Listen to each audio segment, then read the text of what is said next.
Olympian सेना, कैसे हैं आप सब 10th क्लास एस्पिरेंट्स। मुझे पता है आप सब बहुत नर्वस है, कंफ्यूज हैं और कुछ लोग एनर्जेटिक भी हैं, एंथुजियास्टिक भी हैं कल के एग्जामिनेशंस को कैलिफर करने के लिए। और आप लोगों को मैं आ गई हूं बताने के लिए कुछ इंपॉर्टेंट टिप्स, और वो टिप्स आपको हेल्प करेंगे कि आपको अबव 90% कैसे स्कोर करना है। And I will tell you like how you have to divide your 3 hours. ये जो 3 आवर्स के एग्जामिनेशंस होते हैं उसको आप कैसे डिवाइड करोगे 3 अलग अलग सेक्शंस में। जैसे कि आपको पता है you have 3 section, section A, section B and section C. So here I will write you few tips about it. देखिए, सबसे पहले तो हमारा टारगेट है कि अबव 90%, यानी हमें चाहिए above 90%। I want my students to score above 90%। तो मैं आपको बताऊंगी कुछ ट्रिक्स, और उससे अगर आपकी प्रिपरेशन बहुत हेल्दी नहीं भी है then also you will be able to qualify and achieve this 90% above. How? I will tell you few tricks. तो लास्ट तक जुड़े रहिए इस वीडियो के साथ और अपनी प्रिया मैम के साथ। तो सेक्शन ए में सबसे पहले हमें पता करना है कि हमारा जो पैटर्न होगा क्वेश्चन आस्किंग का वो कैसा है। तो सेक्शन ए में जैसा कि आपको पता है अनसीन पैसेजेस रहते हैं। सेक्शन ए को या सेक्शन बी को या सेक्शन सी को आप सोच रहे हो किसको सबसे पहले सॉल्व करना है। बहुत सारे बच्चे सोचते हैं कि नहीं पहले ग्रामर सॉल्व कर लेते हैं, इजी रहता है। या फिर कुछ बच्चे सोचते हैं कि हम लोग सेक्शन सी में जाते हैं और लिटरेचर के क्वेश्चंस, क्योंकि उन्होंने बहुत ऑलरेडी पढ़ा है सारे चैप्टर्स को and they know the answers and ideas are in their heads, तो वो सोचते हैं कि सबसे पहले वो कर ले। But the point is that वो चीजें आपको कैसे करनी है प्लानिंग के साथ मैं आपको बताऊं। सेक्शन ए आपके लिए बिल्कुल अनसीन है, राइट? चाहे आप कितने सैंपल पेपर्स कर लो, चाहे आप कितनी प्रैक्टिसेस कर लो, but you can not deny this fact कि सेक्शन ए आपके लिए बिल्कुल अनसीन है। इसीलिए इसका नाम क्या है? Unseen passage, right? तो ये अनसीन जो होते हैं ये 2 होते हैं, ठीक है? 2 passage will be provided in the exams and यहां पर आपको 20 मार्क्स का ये होता है, 10 marks and 10 marks each, right? Now अब ये जो दोनों होते हैं, अब ये 10 मार्क्स वाला जो आपका अनसीन पैसेज है इसको आपको कैसे करना है और दूसरा 10 मार्क्स वाला कैसे, दोनों का एक ही ट्रिक है। क्या करना है? I will tell you. So this is kind of a magic and magic begins like this. आपको सबसे पहले अनसीन पैसेज को पढ़ना है। नहीं, बिल्कुल नहीं, अनसीन पैसेज को नहीं पढ़ना। जी हाँ, आपने बिल्कुल सही सुना। You don't have to read that unseen passage first. What you have to do is you have to read the questions first. आपको सबसे पहले उसके क्वेश्चंस को पढ़ना है। जी हाँ, अब जो आप क्वेश्चंस को पढ़ेंगे तो क्या होगा, जो आप पैसेज पढ़ रहे हैं तो वो पैसेज आपके दिमाग में सबसे पहले अगर गया तो क्या हो जाएगा, आप कंफ्यूज कर जाओगे, क्या है, what are the word meanings, मैंने तो ये कभी देखा नहीं है, बिल्कुल अनसीन है तो कैसे देखोगे। तो आपको क्या करना होगा, उसके जो क्वेश्चंस है ना, तो सबसे पहले पैसेज को नहीं पढ़ना, क्वेश्चन को पढ़ना है, ठीक है? तो माय डियर स्टूडेंट्स, क्वेश्चन पढ़िए और जैसे ही आप सबसे पहले क्वेश्चन पढ़ते हैं ना तो जो फर्स्ट एंड फ्रेश आइडिया है वो आपके दिमाग में वो क्वेश्चन पूरा सेट हो जाएगा कि ये क्वेश्चन क्या है। भले ही आप आंसर नहीं देखोगे, पहले आप क्वेश्चन पढ़ रहे हैं तो आपके दिमाग में पहले क्वेश्चंस का ही इम्प्रिंट बन रहा है ना यहाँ पर। And then after you will go start with the glimpses of the paragraph. आप वो पूरा अनसीन पैराग्राफ पढ़ रहे हो और उसकी जो ग्लिम्स है वो एक बार थोरोली आपने पढ़ लिया, बहुत अच्छे से नहीं, एक बार थोरोली पढ़ लिया। फिर दोबारा सेकेंड अटेम्प्ट में, फर्स्ट अटेम्प्ट क्या, क्वेश्चंस, राइट? सेकेंड अटेम्प्ट में आपको एक बार ग्लिम्स लेना है पैसेज का। थर्ड अटेम्प्ट में आपको क्वेश्चंस के साथ साथ पैसेजेस पढ़ने और हाथ में रखना है पेन। और माय डियर स्टूडेंट्स, जैसे ही आपको मिलता जाएगा उसके सॉल्यूशंस और आपको लगेगा कि नहीं this question and this words belong to this particular line, तो आप यहाँ क्या करेंगे, टिक मार्क करते चले जाएंगे थर्ड अटेम्प्ट में, ठीक है? और जैसे ही टिक मार्क करते चले जाएंगे आपका डन हो जाएगा और वहां पे आप जाकर के क्वेश्चन को समझेंगे, पहले से कुछ समझे रहेंगे और तब आप पढ़ेंगे पैसेज तो बहुत अच्छे से आपको समझ में आएगा, जितने अच्छे से तब नहीं आता जब पहले आपने पैसेज पढ़ा होता, ठीक है? तो अभी आपको सॉल्यूशन मिल गया, ये ट्रिक होता है। आप ऐसे करके देखिए, एक सैंपल पेपर बना के देखिए, समझ में आ जाएगा प्रिया मैम सच बोल रही है या गलत। अब आप क्या करेंगे, सेकेंड वाला जो आपका आता है अनसीन पैराग्राफ उसको भी वैसे ही पढ़ेंगे। सबसे पहले क्या, राइट, क्वेश्चंस, और क्वेश्चंस के बाद तब पैसेज, एक बार ग्लिम्स और दोबारा क्वेश्चन के साथ पैसेज, है ना? और वहां पे बहुत इजी क्वेश्चंस होते हैं। अब जब ऐसे आप पढ़ेंगे तो आपको क्वेश्चंस इजी लगेंगे। आपके जो वर्ड्स होंगे, जो उसमें कुछ वर्ड्स, कुछ क्वेश्चंस ऐसे भी होते हैं कि इस पैराग्राफ से पढ़िए, तो वो तो और इजी हो जाएगा आपके लिए, राइट? तो ऐसे आपको ये करना है, कौन सा, सेक्शन ए सबसे पहले। यानी कि हम लोग अब सबसे पहले इसको क्यों चूज कर रहे हैं, मैंने आपको बता दिया, क्योंकि ये बिल्कुल अनसीन होता है, ठीक है। अब आपको ऐसा नहीं करना कि जैसे ही आप एग्जाम हॉल में जाओ तो बॉदर है, बिल्कुल भी नहीं, एकदम फ्रेश माइंड के साथ चिल्ड होकर जाइए, राइट, एकदम बिंदास। और जैसे ही आप एंट्री लेते हैं अपने एग्जामिनेशन हॉल में, तो वहां पर आपको किसी से भी कुछ भी पूछने की जरूरत नहीं पड़नी चाहिए, इतना मैं मेक श्योर करती हूं। तो उसके लिए जो फर्स्ट स्टेप है उसकी वीडियो लिंक में दी गई है, जरूर देखिए, बिल्कुल शॉर्ट वीडियो है, शॉर्ट्स टाइप्स, और वहां पे जाकर के आप देख लीजिएगा कि कैसे क्वेश्चन, यानी कि कॉपी जैसे आपको मिल रही है कॉपी, और उस कॉपी को आपको कैसे भरना है, कैसे फिल करना है, इसके लिए आपको जो इन्विजिलेटर्स होते हैं उनको नॉक करने की, उनको परेशान करने की कोई जरूरत नहीं है।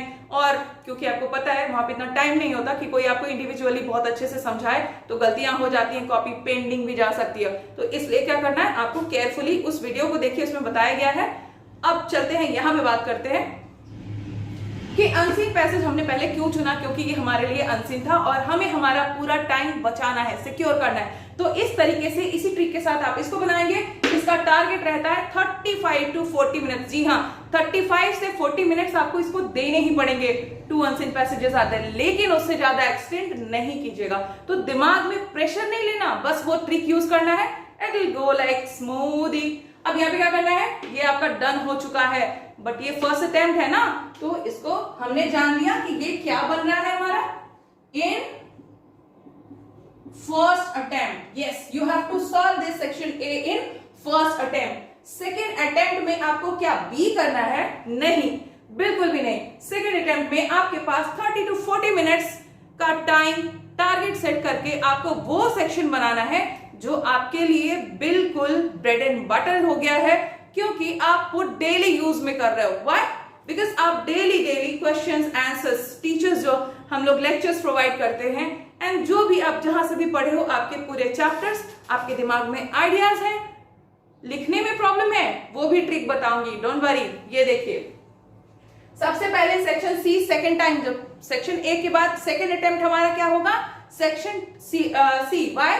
यहां पे बताती हूं, सेकेंड अटेम्प्ट। ये सेकेंड अटेम्प्ट इसलिए क्योंकि हमें हमारे बाकी के जो टाइम है उसको 50 मिनट्स को स्कोर करना है, बचाना है, और ये 50 मिनट्स बिल्कुल प्रूडेंटली हम लोग सेक्शन बी में बिताएंगे। तो यहाँ पे आते हैं, यहाँ पे क्या क्या करना होता है हमें। यहाँ देखिए, लिटरेचर से क्वेश्चंस होते हैं आपके, 40 मार्क्स का होता है सेक्शन सी, और 40 मार्क्स में जो पहला क्वेश्चन होगा आपका, वो 4 शॉर्ट आंसर टाइप क्वेश्चंस होंगे आपके फर्स्ट फ्लाइट बुक से, ठीक है। और फर्स्ट फ्लाइट बुक के जो भी चैप्टर्स आपने पढ़े हैं आपके सिलेबस के, बहुत इजीली आपको समझ में आ गया, आपको बस उसे नैरेट करना है, यानी कि क्वेश्चन जो पूछा जाएगा उसका आंसर करना है। तो इसका भी ट्रिक मैं आपको बताऊंगी कैसे लिखेंगे। आइडिया दिमाग में है, बट ग्रामेटिकल मिस्टेक होती है, तो उसको क्या ट्रिक से आप फॉलो कर सकते हैं कि गलती भी ना हो और आप अपनी बात को इजीली कह भी दें, अभी बताऊंगी।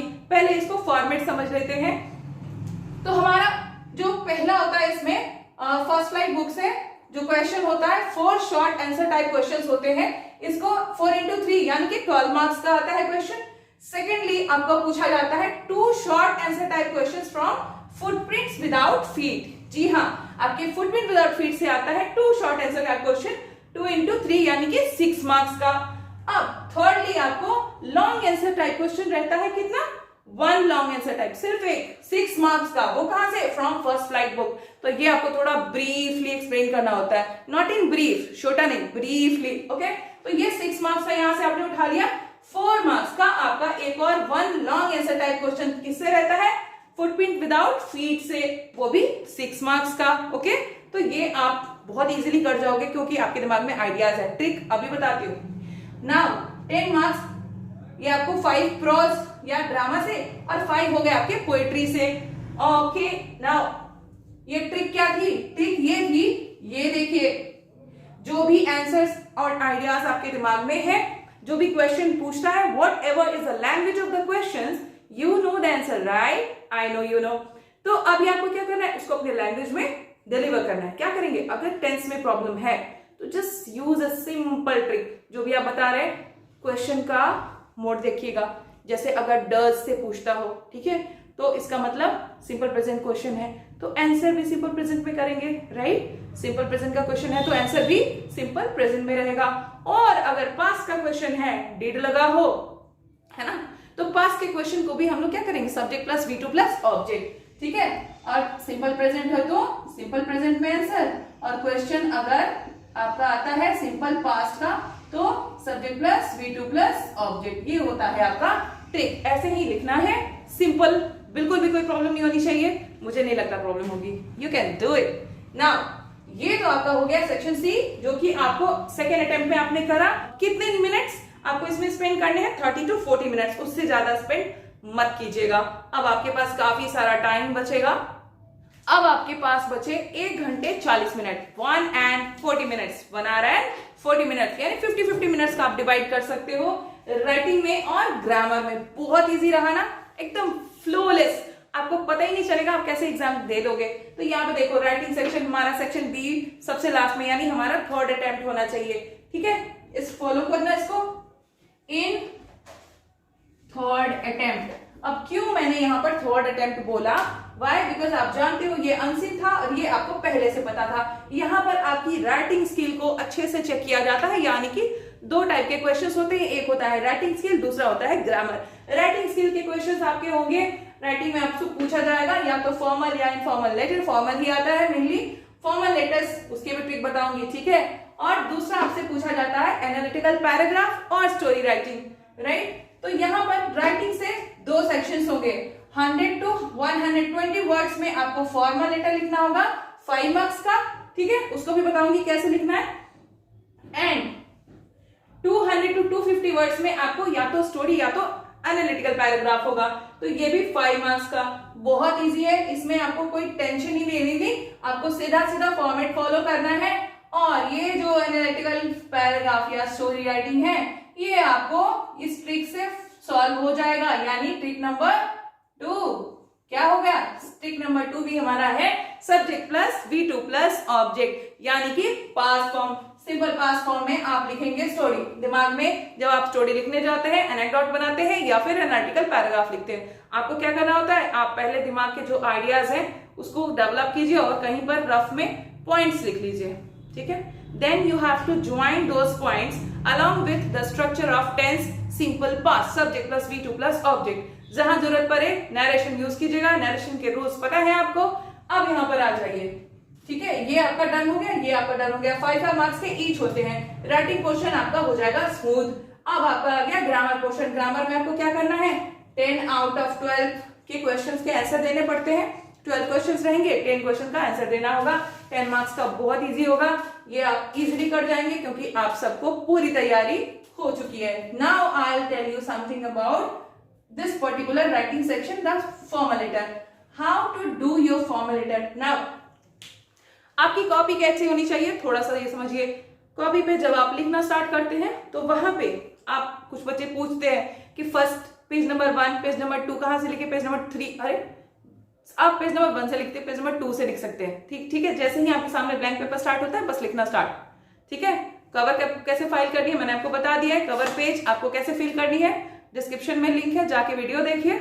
और सेकंड पेज से आप सेकंड पेज पे जैसे ही जाते हैं वहां से लिखना स्टार्ट कर सकते हैं। याद रखिएगा कि गैप्स ज्यादा नहीं देने हैं, नहीं तो एग्जामिनर को पता चल जाता है कि आप फांकी मार रहे हैं ना, मतलब जुगाड़।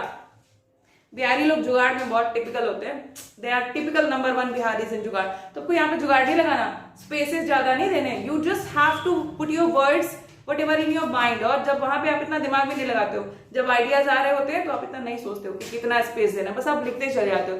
लेकिन आपको ध्यान क्या रखना है, अगर आपसे कुछ भी करेक्शंस हो रहे हैं, गलतियां हो रही है, तो ऐसे ऐसे ऐसे रब नहीं करना। आपको वहां पे क्या करना है, सिंपल पतली सी एक रेखा से उस चीज को काट देना है। ट्रस्ट मी, यही करिएगा। जैसे आपको ये स्पेलिंग मिस्टेक हो गया तो बस एक सिंपली एक लाइन से कट करेंगे, सिंपल। ऐसे रब मत कीजिएगा, उससे मार्क्स कट होते हैं, ट्रस्ट मी। दूसरा, आपको बहुत स्पेस छोड़ के नहीं लिखना, लेकिन नीट एंड क्लीन लिखना है। ठीक है, अब यहाँ के लिए मैं क्या बता रही हूँ, राइटिंग पोर्शन के लिए राइटिंग फॉर्मल लेटर जब आप लिखेंगे तो लेटर का पूरा फॉर्मेट आपको पता है, नहीं है तो इसको जरा सा जूम कर लीजिएगा और देख लीजिएगा मैंने पूरा फॉर्मेट डाल दिया है। Whatever the question is, आपको पहले सेंडर्स एड्रेस लिखना होता है, and then along with the date, है ना, एंड देन रिसीवर्स एड्रेस लेना होता है, और उसके बाद सब्जेक्ट लिखना होता है, एंड देन सैल्यूटेशन सर। आप डियर सर, रेस्पेक्टेड सर के अलावा सीधा सर से भी स्टार्ट कर सकते हैं। सर के बाद आता है आपका बॉडी ऑफ लेटर, तो बॉडी ऑफ लेटर लिखते हैं और लास्ट में आप इसको एंड अप करते हैं। नाउ यहां पर ये मैंने क्या किया है, ये आपको भी करना है। कल आपको क्या क्या लेकर जाना है, आपको अपना इंस्ट्रूमेंट बॉक्स ले जाना है। ट्रस्ट मी, बिल्कुल भी पेंसिल बॉक्स खाली लेकर मत जाइएगा। आपको अपना रूलर भी लेके जाना है ना, स्केल, और आपके जो भी इंस्ट्रूमेंट बॉक्स में इरेजर्स वगैरह सब डाल लीजिएगा, क्योंकि आपको कहीं ना कहीं अपने कॉपी को कैसा बनाना है, eye catchy. See your copy should be eye catching, है ना, यानी कि जो एग्जामिनर है उसको लगना चाहिए कि भैया किसी अच्छे प्रूडेंट बच्चे ने लिखा है। साफ सुथरी हैंडराइटिंग, आई कैचिंग होगा, खूबसूरती से डेकोरेटेड होगा, तो वो शायद आपके थोड़े बहुत मिस्टेक्स को इजी टू गो। नाउ यहां पे आपको क्या करना है, आई कैचिंग बनाने के लिए रूलर से, अपने स्केल से इसको सिक्योर करना है। ठीक है, पहले ये लाइन, फिर ये लाइन, फिर ये लाइन। अब ये नहीं कि कॉपी में दिया हुआ है तो उसको छोड़ देते, नो, आपको स्केल से बनाना है और बिल्कुल neat and clean. If you want you can use your pencil to highlight. दो दो कलर के पेन्स को यूज मत कीजिएगा। यहाँ पे आप ऐसे ड्रॉ करेंगे, ऐसे और ऐसे, ये वाला लास्ट में करेंगे लिखने के बाद, ठीक है, और लास्ट में इसको भी क्लोजअप देंगे और इसको कंक्लूड करेंगे, तो ये होगा आपका खूबसूरत। ये सब नहीं लिखना, ये मैं बस समझाने के लिए आपको लिखा हुआ है मैंने। और यहाँ अंडरलाइन करने की जहां पे बात आती है तो आप एक डेट को अंडरलाइन कर सकते हो और चाहो तो सब्जेक्ट को अंडरलाइन कर सकते हो, बस, बाकी किसी को अंडरलाइन करने की जरूरत नहीं है। मैंने सिर्फ एक फॉर्मेट ड्रॉ किया, इसको जूम करके बिल्कुल अच्छे से देख लीजिएगा। एंड यहाँ पे आपका खत्म होता है कि कैसे आपको ये फॉर्मल लेटर राइटिंग करनी है। एंड आफ्टर दैट स्टोरी का मैंने आपको बता दिया है, ट्रिक यहाँ पे अवेलेबल है ना। जब कुछ नहीं आया दिमाग में तो टिप्स बनाइएगा, टिप्स को कहीं पे लिख दीजिएगा और एनेक्डोट करते चले जाएंगे, उसको जोड़ जोड़ कर subject plus V2 plus object के साथ आप अपनी स्टोरी को आगे बढ़ाएंगे पटरी पर, समझे। नाउ ये हो गया आपका डन। आई कैचिंग क्यों होना चाहिए, आई कैचिंग इसलिए होना चाहिए क्योंकि मुझे भी जब साफ सुथरी कॉपियां मिलती है तो मैं और आप, यानी कि जो भी हमारे लोग जो टीचिंग लर्निंग प्रोसेस में लगे होते हैं, उनको पता है कि जहां बच्चे कटकुट करते हैं इसका मतलब क्या है, कंफ्यूजन।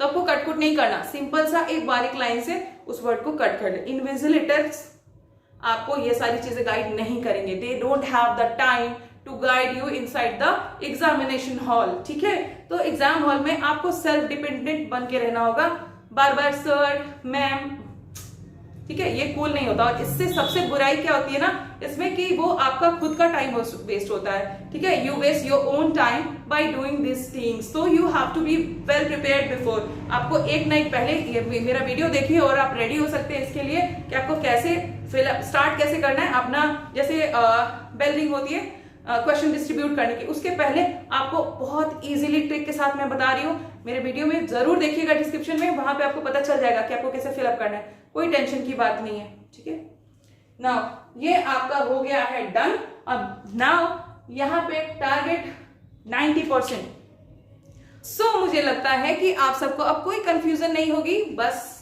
अब मेरी तरफ से, एलएनपी इंस्टीट्यूट की तरफ से और आपकी प्रिया मैम की तरफ से आपको ऑल द वेरी बेस्ट।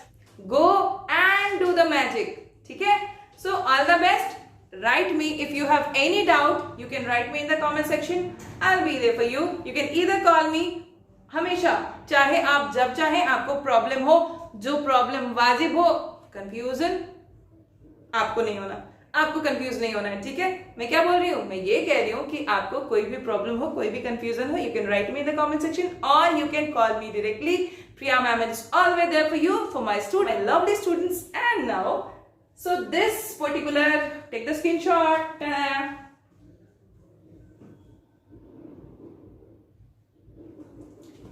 हो गया ना। अब ये कंफ्यूजन मुझे नहीं लगता कि ज्यादा देर तक टिकेगा।